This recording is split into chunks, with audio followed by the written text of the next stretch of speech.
स्वराज्याचे गुप्तहेर शिवनेत्र बहिर्जी नाईक यांच्या संपूर्ण कार्याचा वेध घेणारा व्हिडिओ फक्त आणि फक्त आपल्या चॅनेलवर। बहिर्जी नाईकाने औरंगजेबाचे हेर कसे पकडले? जावळीच्या घनदाट जंगलात बहिर्जी पथकाच्या गुप्त स्थळांची साखळी निर्माण झाली होती। अनेक ठिकाणी डोंगर पोखरून गुफांची निर्मिती करण्यात आली होती। गर्द रायच्या आडोशाने जमिनीत भुयारी बनवण्यात आली होती। अफजल खानाचे सैन्य काही दिवसात जावळीला पोहोचणार होते। त्याआधी बहिर्जी पथक सज्ज झाले होते। जावळीत पसरलेल्या बहिर्जी पथकाच्या हेरांना खानाच्या सैन्यातल्या बहिर्जीच्या हेरांकडून खानाचे सर्व डावपेच तपशीलवारपणे घेऊन ते राजांपर्यंत पोहोचवायचे तर होतेच, पण त्याशिवाय त्यांना आता एक महत्त्वपूर्ण कार्य सुद्धा करायचे होते। त्यासाठी पथकाचे दोन हेर महादेव आप्पा आणि गुणाजी हे प्रतापगडाच्या पायथ्याशी असलेल्या कुंभर्शी या गावे आले होते। रात्र किंचित पुढे सरकली होती। या छोट्याशा गावात शुकशुकाट पसरला होता। जवळजवळ 50 घरांचे हे गाव होते। घरांच्या बाहेर जनावरांच्या गोठ्याजवळ मशाली पेटल्या होत्या। जावळीच्या ह्या जंगलात अनेक श्वापदांचा धोका होता। बहुतेक त्यांच्यापासून जनावरांचे संरक्षण व्हावे म्हणून गावकऱ्यांनी मशाली पेटत्या ठेवल्या असाव्यात। गायींच्या बैलांच्या गळ्यातील घंटांचा आवाज अधूनमधून येत होता। महादेव आप्पा आणि गुणाजी डोक्यावर कांबळ घेऊन गावात शिरले होते। झोपलेल्या कुत्र्यांच्या तीव्र नासिकांपर्यंत त्यांचा गंध पोहोचू नये म्हणून त्याने अंगावर विशिष्ट झाडाच्या पानाचा रस लेपला होता। बहिर्जी पथकातील हेर जंगलातून प्रवास करताना ह्या युक्तीचा वापर सर्रास करत असत। त्यामुळे हिंस्र पशूंपर्यंत त्यांचा गंध पोहोचत नसे। परिणामी कितीही घनदाट जंगल असले तरी त्यांचा प्रवास सुरळीत आणि वेगाने होत असे। ते दोघे हळूच दबक्या पावलाने एका घराजवळ पोहोचले होते। त्या घराला त्यांनी गावातून असे शोधून काढले होते जसे की त्या घरापर्यंत पोहोचण्याचा रस्ता त्यांना आधीच ठाऊक होता। होय, गेले 2 दिवस वेगवेगळी रूपे घेऊन हे दोघे दुपारच्या वेळी या गावात येत होते। त्यांना गावातल्या वाटांची ओळख झाली होती। त्यांनी गावातले एक घर चिन्हित केले होते, पण ते घर त्यांनी का चिन्हित केले असावे? कुंभर्शी गाव प्रतापगडाच्या पायथ्याशी होते, म्हणजे स्वराज्याच्या सीमेतच होते। मग ते दोघे असे रात्रीच्या समय गावात का शिरले असावेत? त्यांचा उद्देश नेमका काय असावा? ते दोघे एका व्यक्तीवर लक्ष ठेवून होते। ते चिन्हित केलेले घर त्याच व्यक्तीचे होते। ते हळूच खिडकीजवळ गेले आणि त्यांनी एकमेकांना डोळ्याने इशारा केला। त्यांना आतून कोणाच्या तरी खाकरण्याचा आवाज आला, तसे ते खिडकीपासून बाजूला सरकले। पुढच्या क्षणी एक माणूस खोकत घराच्या बाहेर आला। तो अजूनही अर्धवट झोपेतच होता। दरवाजा बंद करून तो डुलतच अंगणातील कडुनिंबाच्या झाडाजवळ गेला। धोतर सावरत तो लघुशंका करू लागला। त्याचा विधी आटोपून तो परतणार इतक्यात त्याच्या अंगावर महादेव आप्पा आणि गुणाजीने कांबळ टाकले। त्याचे तोंड हाताने दाबत घराच्या आडोशाला नेले। मग शेल्याचा बोळा करून त्याच्या तोंडात कोंबला आणि हातपाय बांधून त्याला पोत्यात भरले। दोघांनी त्याला खांद्यावर उचलले आणि हळूच ते गावातून जंगलाच्या दिशेने निघाले। ते ज्या दिशेला जात होते तिकडे जवळच गर्द रायेमध्ये भुयारात बहिर्जी पथकाचे गुप्तस्थळ होते। महादेव आप्पा आणि गुणाजी त्या व्यक्तीला घेऊन गुप्त स्थळाजवळ पोहोचले होते। आता रात्र मध्यानाकडे सरकली होती। ते भुयारात प्रवेश करणार इतक्यात त्यांना कसली तरी चाहूल लागली आणि ते सावध झाले। भुयाराचे तोंड न उघडते ते झुडपात लपले। गुणाजीने घुबडाचा आवाज काढला। तो आवाज त्याने 2 वेळा काढल्यावर त्यालाही तसाच प्रतिसाद मिळाला। महादेव आप्पा आणि गुणाजींनी एकमेकांकडे पाहिले। होकारात्मक मान हलवून त्यांनी पोत्यात भरलेल्या त्या व्यक्तीला पुन्हा खांद्यावर घेतले आणि भुयाराच्या तोंडाजवळ आले। तेव्हा त्यांना पुन्हा घुबडाचा आवाज ऐकू आला। त्याला गुणाजीने प्रतिसाद दिला। पुढच्या क्षणात दुसरे 2 हेर आणखी एका व्यक्तीला पोत्यात भरून घेऊन आले। मगापासून गुणाजीला प्रतिसाद देणारे हेर हेच होते। महादेव आप्पाने भुयाराच्या तोंडावरून काट्यांच्या फांद्या बाजूला केल्या आणि त्याखाली असलेल्या गवताला बाजूला करत त्याने आत दडवून ठेवलेल्या शिळेला बाजूला सारले। पोत्यात भरलेल्या त्या व्यक्तींना भुयारात ढकलले। त्या पोत्यांना भुयारातून कुणीतरी ओढून घेतले। मग गुणाजी आणि इतर हेर क्रमाने आत शिरले। त्या भुयारात मशालींचा लख्ख प्रकाश पडला होता। आता सगळ्या हेरांना श्वासोच्छवासासाठी आणि मशालींना पेटत राहण्यासाठी आवश्यक असलेला प्राणवायू एका झाडाच्या खोडातून पुरवण्यात येत होता.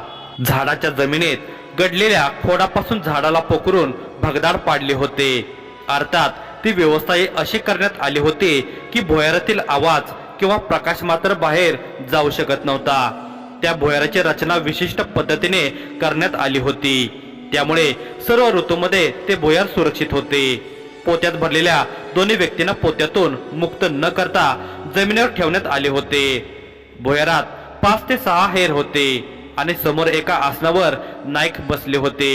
नाईक आता आसनावरून उठून त्या पोत्यांजवळ चालत गेले. एका सहकार्याने पटकन पोत्यांची तोंडी सोडली. त्या व्यक्तींना पोत्यातून बाहेर काढले. ते दोघे आता बेशुद्ध अवस्थेत होते. त्यांच्या तोंडात कोंबलेला शेला काढण्यात आला होता. नायकाने एका सहकार्याला इशारा केला तसे त्या सहकार्याने 2 चित्रे नायकांच्या समोर धरली. ती चित्रे पाहून नायकांना त्या व्यक्तींची ओळख पटली. चित्रात रेखाटल्याप्रमाणे त्या दोघांच्या चेहऱ्यावरील खुणा जुळत होत्या. महादेव आप्पा पुढे येऊन म्हणाला, नाईक हा वामन हरी कुंभारची गावात लपला होता. मिळालेल्या माहितीनुसार या गावात त्याची बहीण राहते म्हणून तो तिथं वास्तव्य करत होता.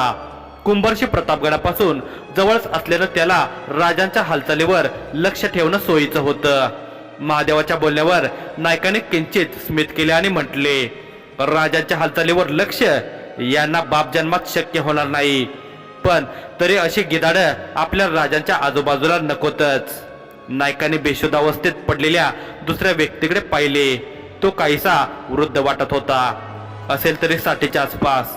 त्याच्यावरून नजर काढत नायकाने त्यांच्या साथीदाराकडे पाहत विचारले, हा दुसरा कुठं सापडला? नाईक हा राजगडावर महादेवाच्या मंदिरात फुलं पोचवायचं काम करत होता. दिगंबरराव नाव आहे याचं. विशेष म्हणजे हा मूळ वाईचा राहणारा खानाचा जुना हेर. खान विजापुरातून निघण्याआधीच हा राजगडावर पोहोचला होता. एका हेराने सांगितले. हुशार आहे म्हातारा. बरोबर राजांच्या राजधानीवर नजर ठेवली. हेरगिरीसाठी मंदिर निवडलं म्हणजे मासाहेबांकडून राजांपर्यंत येणाऱ्या सूचनांकडे त्याला लक्ष ठेवणं सोपं झालं. नायकाने त्या वृद्ध व्यक्तीच्या चेहऱ्याकडे पाहिले आणि आपल्या ओठांची एका बाजूची कडा लांबवत पुन्हा बोलू लागले. बुद्धीचा योग्य वापर केलात पण निरर्थक. बर्जी पथक फक्त शत्रूच्या गोटातच लक्ष देत नाही तर राजांच्या आसपास सुद्धा लक्ष ठेवून असतं. खात्री आहे की अथक प्रयत्न करूनही याला मासाहेबांकडून राजांपर्यंत जाणारी एकही खबर फोडता आली नसावी. नायकांच्या वाक्यावर त्यांच्या सगळ्या सहकार्याने स्मितहास्य केले. नाईक पुन्हा आसनावर जाऊन बसले. पाणी टाका ह्याच्या तोंडावर, नाईक म्हणाले. एका सहकार्याने त्या दोन्ही व्यक्तींच्या तोंडावर लोट्यातील पाणी ओतले. तसे ते दोघे शुद्धीवर आले. डोळे किलकिले करत आजूबाजूला बघू लागले. डोळ्यावरील आणि चेहऱ्यावरील पाणी पुसण्यासाठी हातांची हालचाल करणार तर त्यांना जाणवले की त्यांचे हातपाय बांधण्यात आले आहेत. त्यांनी आजूबाजूला असलेल्या बहिर्जी पथकाच्या हेरांकडे पाहिले. मग समोर आसनावर बसलेल्या नायकांकडे पाहिले. प्रथमतः ते स्वप्नातच असल्याचा त्यांना भास होत होता. आता त्यांच्या मनात अनेक प्रश्नांनी थैमान घातले होते. त्यांच्यातला वृद्ध दिगंबरराव काहीसा क्रोधला होता. तो मोठ्याने ओरडत म्हणाला, कोण आहात तुम्ही? मला का आणलं इथं? काय वय तुमचं आणि माझं? मोकळे करा माझे हात. हे बघा, तुम्हाला माहित नाही तुम्ही कोणाला कैद केलं आहे. याचा परिणाम अत्यंत वाईट होणार, लक्षात ठेवा. त्या वृद्धाचे वाक्य ऐकून नायकाने किंचित स्मितहास्य केले. आपल्या कानापर्यंत वाढलेल्या भारदस्त मिशावरून हात फिरवत ते म्हणाले, परिणामाची चिंता तुम्ही करा, कारण तुम्ही केलेल्या कार्याचा परिणाम तुमच्या समक्ष आहे आणि आम्हाला चांगलंच माहिती आहे की आम्ही कोणाला कैद केलं आहे. कारण आम्ही आधी तुमची कुंडली काढली, मगच तुम्हाला पोत्यात भरलं. काय शत्रुता आहे तुमची आमच्याशी? वामन हरी म्हणाले, तुम्हा दोघांशी आमची कोणतीही शत्रुता नाही. शत्रुता तुमच्या धन्याशी आहे, अब्दुल्ला भट्टारे उर्फ अफजल खानाशी. नाईक ठळकपणे म्हणाले.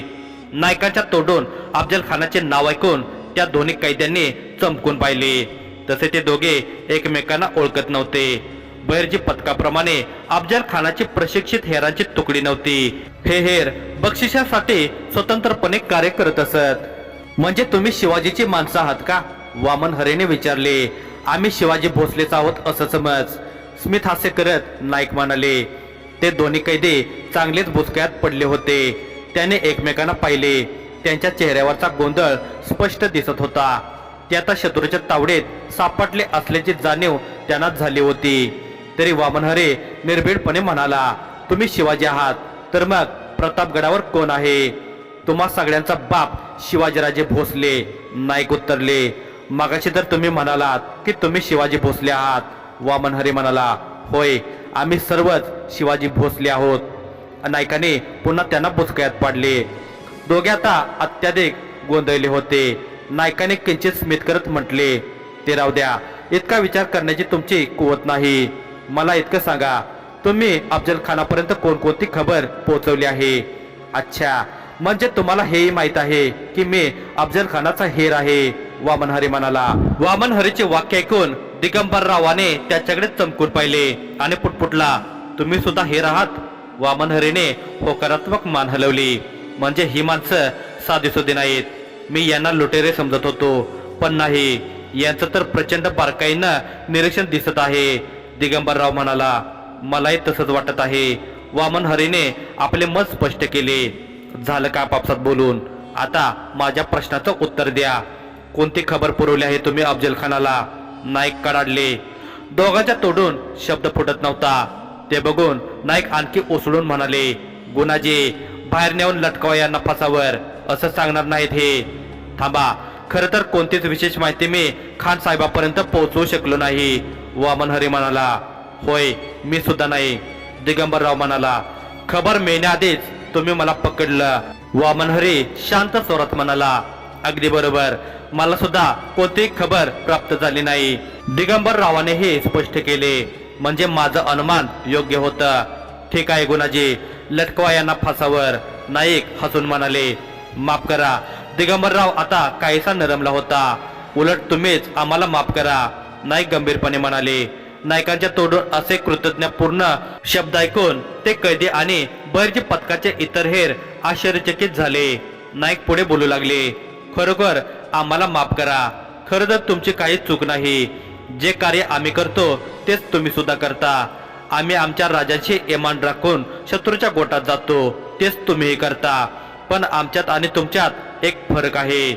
आम्ही धर्माच्या बाजूने आहोत.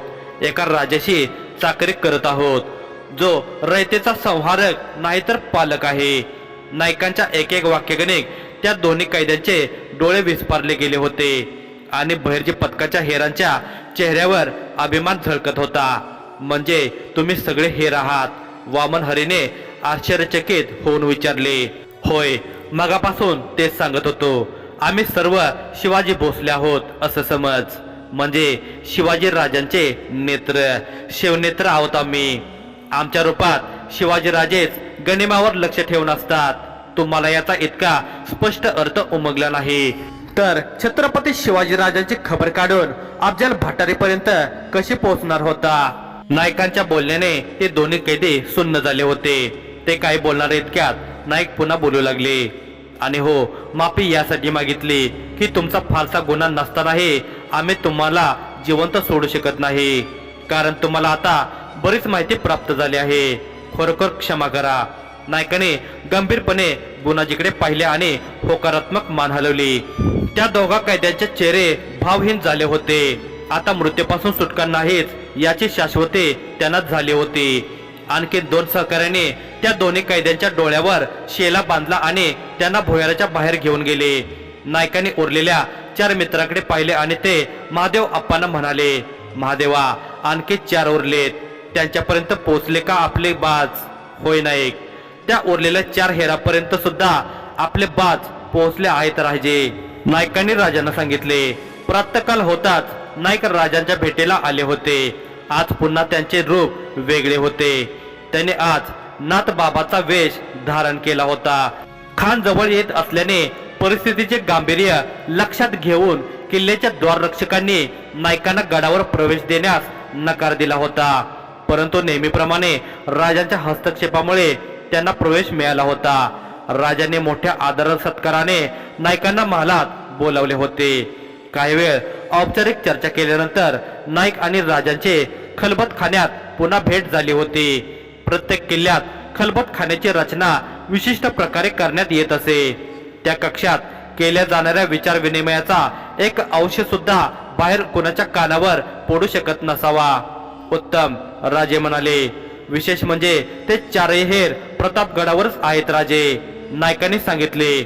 नायकांच्या वाक्याने राजाने चमकून पाहिले। नाईक पुन्हा बोलू लागले, प्रतापगडाचं क्षुल्लक बांधकाम अजून सुरू आहे।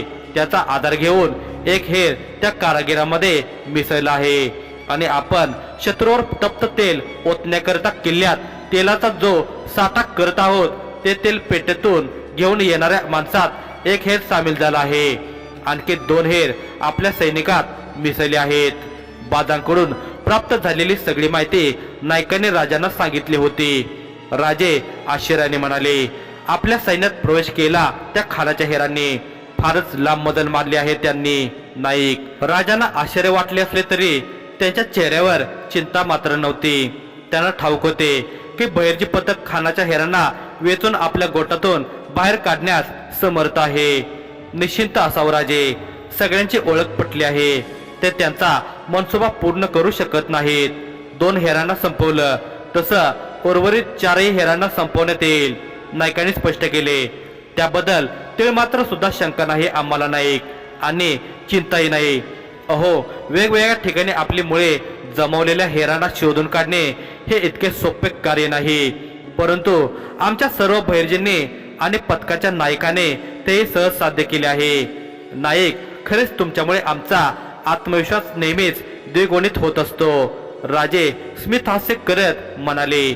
आणि तुमच्यामुळं आमच्या आत्मविश्वासाला उदान येतं राजे, कोणाचाही विलंब न लावता, नाईक म्हणाले। नायकांच्या वाक्यावर राजाने स्मितहास्य केले आणि म्हणाले, आम्हास ठाऊक आहे तुम्ही श्रेय घेणार नाही, उगाच आम्ही आमचे विफल प्रयत्न करत आहोत। राजाच्या चेहऱ्यावरील हास्य बघून नायकांचेही ओठ विस्फारले गेले। राजा आता विषय बदलत म्हणाले, आणखी काय खबर आहे नाईक? खानाचा काय मनसुबा आहे? त्याची नवीन योजना काय आहे? राजे, खान आता लवकरच वायूमध्ये पोहोचणार आहे। पावसाळा संपेपर्यंत तो काहीच हालचाल करणार नाही। नायकांची वाक्य मध्येच कापत राजे म्हणाले, नाही नाईक, अफजल खान आहे तो, प्रत्यक्ष लढण्यासाठी तो पावसाळा संपण्याची प्रतीक्षा करणारा असला तरी तो इतका मोठा काळ शांत बसू शकत नाही। तो काही ना काही अशा कुरघोड्या करणार की ज्याचा स्वराज्यातील रेतेला नाहक त्रास होणार। तो स्वराज्यातली शासन व्यवस्था कोलमडवण्यासाठी नक्कीच प्रयत्न करणार, आपल्या तुकड्या पाठवून लुटमार करणार, मराठा सरदारांना फितवणार। तसे ते कार्य त्याने सुरू केलेच आहे।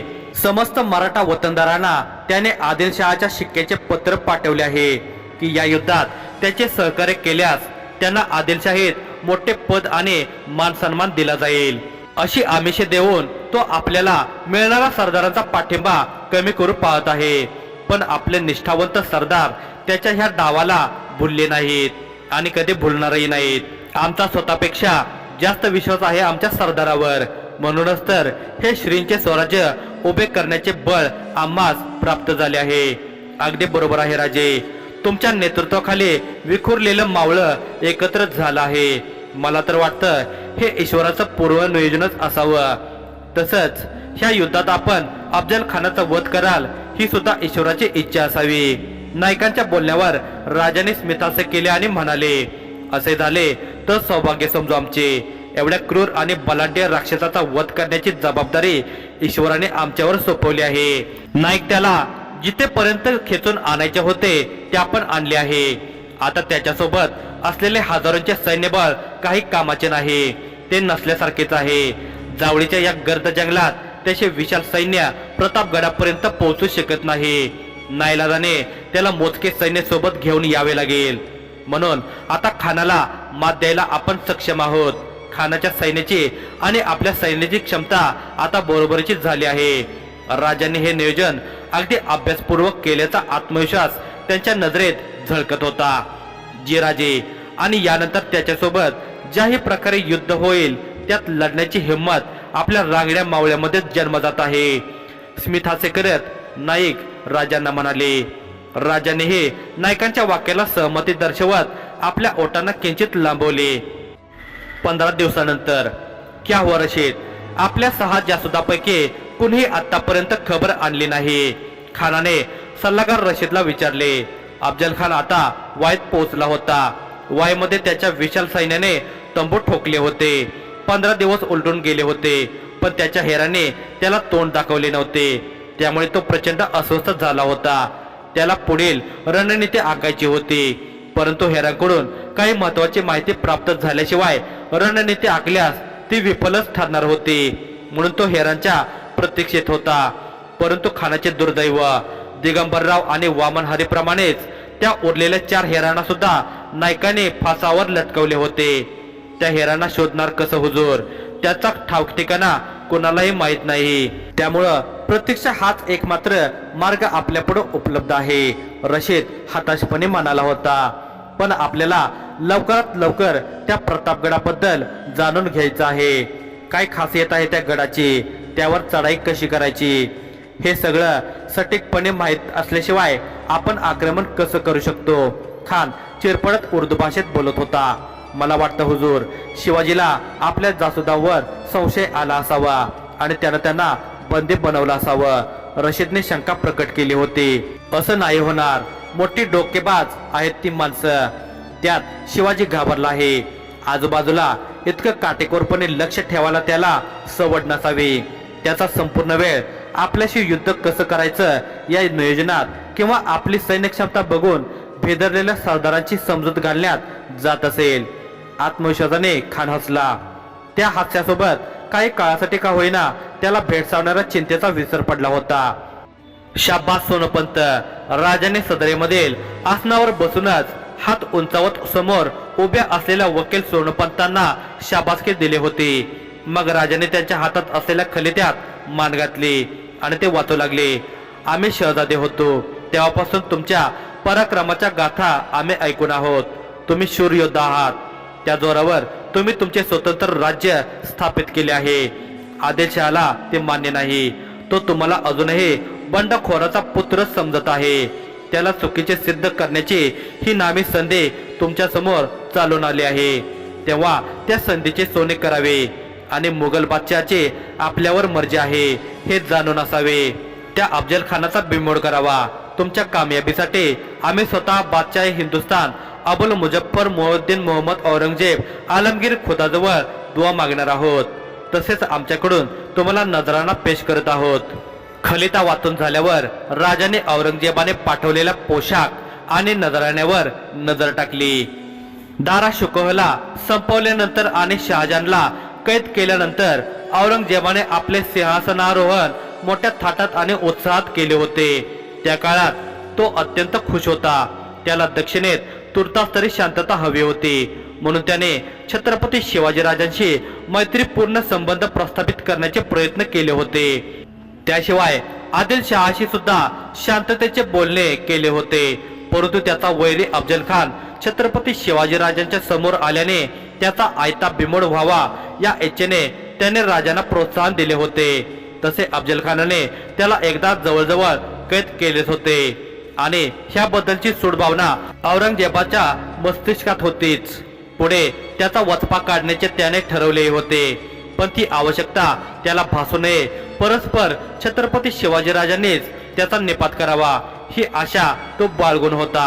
राजांना सुद्धा आपले लक्ष पूर्णपणे अफजल खानावर केंद्रित करायचे असल्याने औरंगजेबाकडून तुर्तास तरी शांततेची अपेक्षा होती.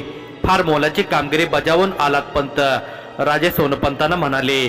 खलिता ऐकून सदरेवरील मुत्सद्यात नवचैतन्य निर्माण झाले होते. या युद्धात मुघलांचा आदिलशहाला अजिबात पाठिंबा नव्हता. मुघल या कालखंडात स्वराज्याविरुद्ध कोणतीही मोहीम आखणार नाहीत हे जवळजवळ सर्व सरदारांना पटले होते. त्यामुळे आपापल्या वतनाची चिंता न करता ते पूर्णपणे खानाविरुद्ध लढू शकणार होते. मग आता पुढचं नियोजन काय असेल राजे? सेनापती नेताजी पालकर यांनी विचारले. नियोजन तयार आहे, बस योग्य क्षणाची वाट पाहत आहोत, राजे शांतपणे म्हणाले. तो खान वाईट तळ ठोकून बसला आहे राजे. प्रतापराव मोरे सुद्धा त्याला जाऊन मिळाला आहे. सरदार तानाजी मालुसरे म्हणाले. आले आहे कानावर, राजे पुटपुटले. काही दिवसापूर्वीच ही बातमी नायकाने राजांना पुरवली होती. त्यावर नायकांची आणि राजांची काय भूमिका घ्यावी या संदर्भात चर्चाही झाली होती. तो प्रतापराव जावळीच्या वाटा रानवाटा खानाला नीट उलगडून सांगणार, जावळीच्या जंगलाबद्दल खानाला अवगत करून देणार. सेनापती नेताजी पालकर चिंतापूर्ण स्वरात म्हणाले. नेताजींच्या वाक्यावर राजांनी किंचित स्मित हास्य केले. त्यामुळे नेताजी समवेत समस्त मुत्सद्दी अवाक झाले होते. इतक्या गंभीर गोष्टीवर राजांचे स्मितहास्य त्यांना अनपेक्षित होते, परंतु त्या हास्यामागे काहीतरी मोठे रहस्य असावे हे त्यांनी जाणले होते. त्या सगळ्यांच्या मनात उमटलेल्या प्रश्नाला नजरेनेच ओळखत राजे म्हणाले, आम्हालाही हीच अपेक्षा आहे की प्रतापराव मोरेने हे कार्य करावे. खरे तर यातच स्वराज्याचे हित आहे. राजांनी पुन्हा स्मितहास्य केले. राजांच्या वाक्याने सदरेवरील काही मुत्सद्दी गोंधळात पडले होते आणि जे राजांना बालपणापासून ओळखत होते त्यांना त्या वाक्यामागचे रहस्य उलगडले होते. त्यांनी राजांकडे पाहून विश्वासपूर्ण हास्य केले, परंतु हे हास्य फार वेळ टिकून राहिले नाही. भर सदरेवर संदेशवाहक धावत आला होता. तो येऊन राजांच्या समोर उभा राहिला. तो पूर्णपणे घामाघूम झाला होता, धुळीने माखला होता. त्यावरून तो किती वेगाने घोड्यावर स्वार होऊन आला असावा याचा अंदाज येत होता. तो कसाबसा स्तब्ध उभा राहण्याचा प्रयत्न करत होता. त्याच्या घशाला कुरड पडली होती. काय बोलावे कसे बोलावे त्याला उमगत नव्हते. घाईघाईने गड चढून आल्याने तो मोठमोठ्याने धापा टाकत होता. त्याची ही अवस्था बघून तानाजी सर्वप्रथम पुढे गेले.